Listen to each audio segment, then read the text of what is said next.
Bumaba na sa bus si Harleen. Napansin niya na marami nang nagbago sa probinsya nila. Dati mga matatayog na punong kahoy ang kanyang natatanaw kung pauwi na sa bahay.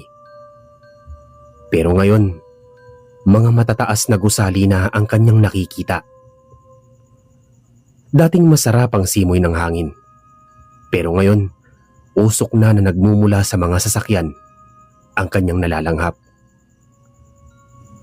Lalo pa siyang nanibago nang makita ang ilog na tila kulay kape na ang katubigan nito. Dating malinis ang ilog, kasing linaw ng salamin ang katubigan nito. Sa katunayan pa nga, dito naglalaban noon ang mga residenteng nakatira sa gilid ng ilog.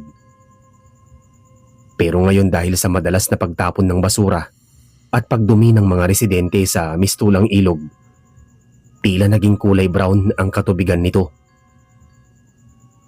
Nang biglang nakarinig siya ng pamilyar na boses. Boses ng dating kaibigan. "Harleen, kamusta ka na?" Sigaw ni Sheila nang nakita ang kaibigang balikbayan. Agad niyakap niya ito. 10 taon din nagtrabaho bilang domestic helper sa ibang bansa si Harleen. Kahit mahirap mawalay sa mga mahal sa buhay, tiniis niya ang pagkawalay at pangungulila sa pamilya.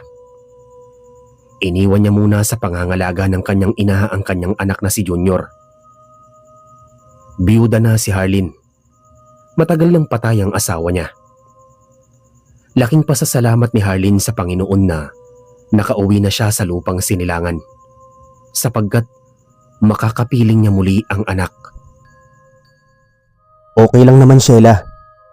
Mukhang marami nang nagbago sa probinsya natin. Sambit ni Harleen kay Sheila habang palingon-lingon sa kapaligiran.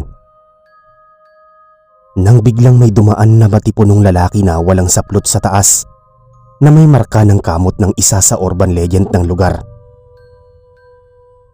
Ang akubay ay isang halimaw na nakatira sa ilog. Kalahating tao at kalahating isda. Para bang sirena ang anyo nito.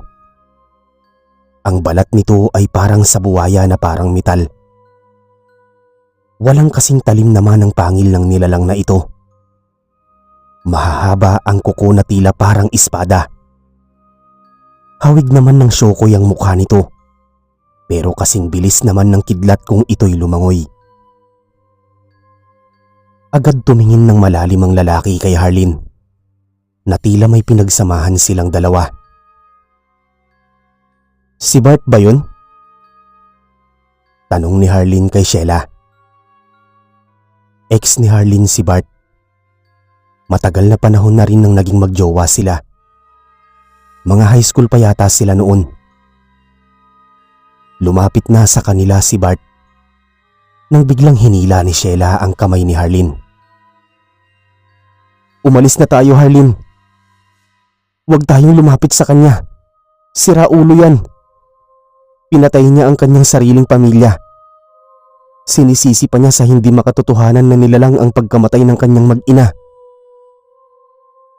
Dagdag pa ni Sheila. Tila narinig ni Bart ang sinabi ni Sheila kay Harleen. "Totoo ang akubay!" sigaw ni Bart habang nanlalaki ang mga mata nito. "Kitang-kita ko sa dalawa kong mga mata kung paano kinain ng akubay ang aking mag-ina. Nakikita niyo ba ang marka sa aking katawan?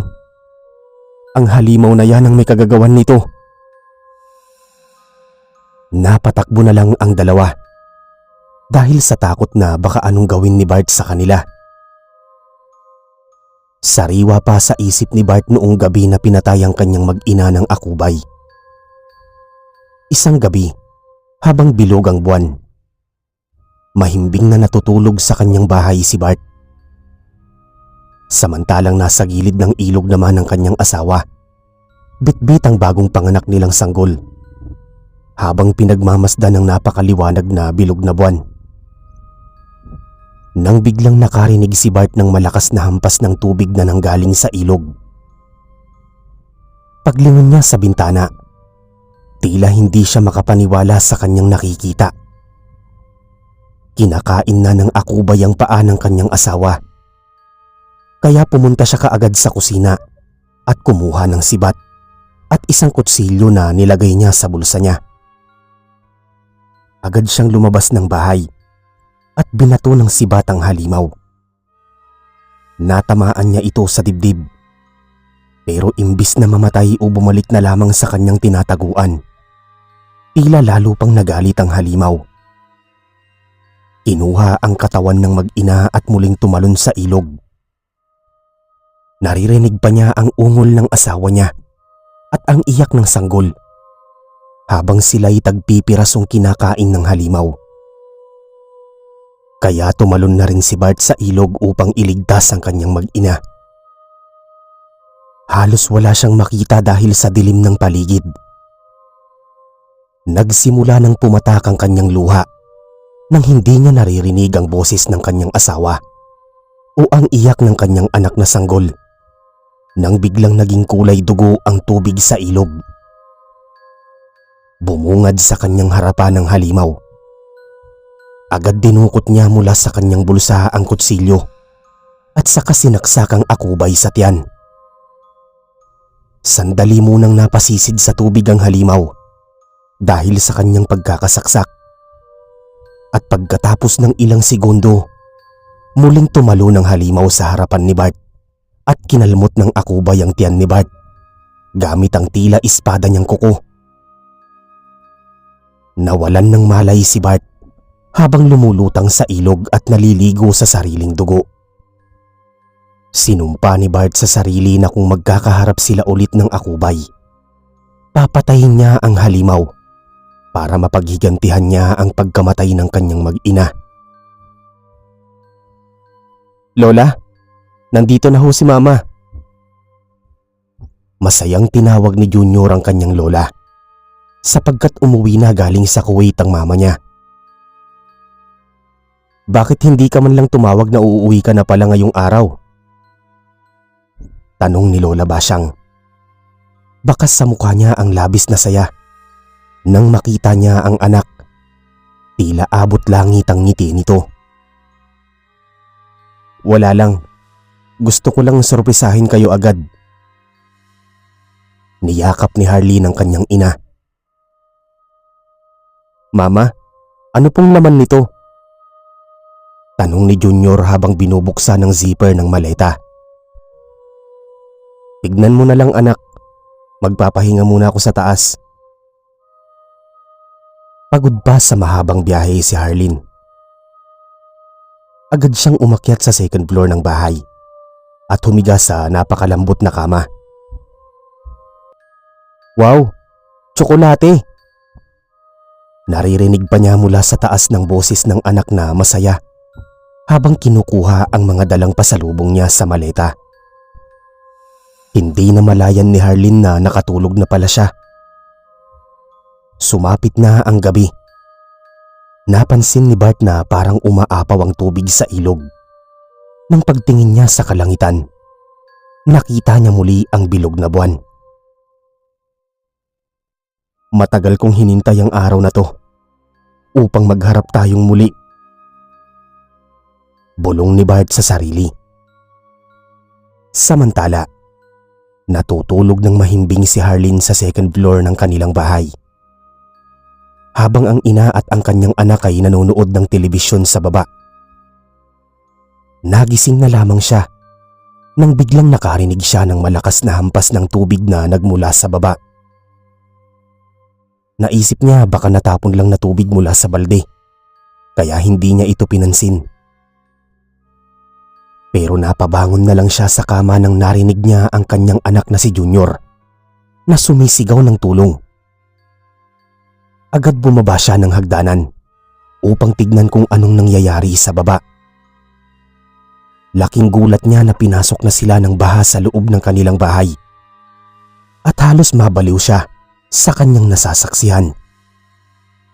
Nakita niya ang akubay habang kinakain ng kanyang anak na si Junior. At nakita din niya ang putol-putol na bangkay ng kanyang ina na lumulutang sa baha. na tila naliligo sa sariling dugo. Halos hindi siya makapaniwala sa kanyang nakita. Gusto niyang magising sa masamang bangungot na ito. Tila pinikit na lang ni Harleen ang kanyang mata at tumago na lang siya sa likod ng pader upang hindi siya makita ng halimaw habang umiiyak. Nang pagdilat ng kanyang mata, napasigaw si Harleen nang nakita niya ang akubay na nasa harapan na niya. Tila bumuka na ang matatalim na pangil ng halimaw at kakainin na si Harleen nang biglang nakarinig siya ng putok ng baril. Agad tumumba ang halimaw. Natamaan pala ang akubay sa ulo ng bala na nanggaling sa shotgun ni Bart. Tila hinagisan ng granada ang ulo ng halimaw dahil tumalsik ang likido na nanggaling sa ulo nito. "Okay ka lang ba?" tanong ni Bart kay Harleen. "Salamat sa pagligtas mo sa akin. Pero wala na sila." Habang lumuluha si Harleen, nang biglang hinalikan ni Bart sa labi ang babae. "Harleen, mahal pa rin kita. Huwag ka nang umiyak. Nandito pa ako," sabi ni Bart habang yakap-yakap si Harleen. Nang biglang napansin nilang dalawa na unti-unting gumagalaw ang tubig pabalik sa ilog, tangay ang mga bangkay ng mga nasawi. Pati na rin ang bangkay ng akubay na para bang linilinis ng tubig ang mga ebidensya na sumalakay ang akubay sa gabing yun. Tila nararamdaman ni Bart na hinihila na rin siya pabalik sa ilog. "Harleen, hawakan mo ko," nagmamakaawang sabi ni Bart. Agad hinawakan ni Bart ang kamay ni Harleen. "Huwag mo kong bibitawan," nagmamakaawang sabi ni Bart. Pero nabitawan din ni Harleen ang kamay ni Bart dahil sa lakas ng hila ng tubig kay Bart. Kasama ang mga bangkay, tinangay din si Bart pabalik sa ilog at tila giniling ang kanilang mga katawan sa napakamaruming katubigan nito. Ayon sa mga kwento ng mga matatanda, nag-iiwan ng halimaw ng isang biktima upang ikwento ang nangyari sa ibang mga tao.